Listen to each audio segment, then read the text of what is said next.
തിരുവനന്തപുരം പത്മനാഭസ്വാമി ക്ഷേത്രത്തിൽ ധാരാളം പേർ പോകുന്നുണ്ടെങ്കിലും അതിൻ്റെ സമീപത്ത് തന്നെയുള്ള ഈ അത്ഭുതം പലർക്കും അറിയില്ല, കേട്ടിട്ടില്ല.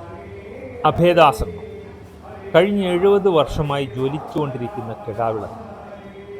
കൂടാതെ കയ്യിൽ ഒരു ചെറിയ വീണയുമേന്തി നാമം ഉരുവിട്ടുകൊണ്ട് ഒരിക്കലും നിർത്താതെ കിടാവിളക്കിന് ചുറ്റും വലം വച്ചുകൊണ്ടിരിക്കുകയാണ് 1955 ഫെബ്രുവരി 24 മുതൽ ഇപ്പോഴും.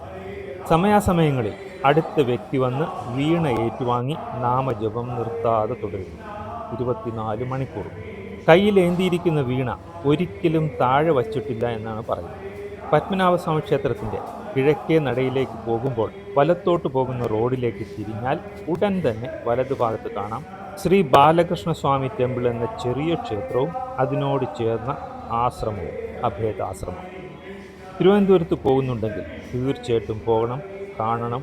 70 വർഷമായി നിർത്താതെ തുടരുന്ന ഈ മഹാശ്രമം.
Krishna Krishna Hare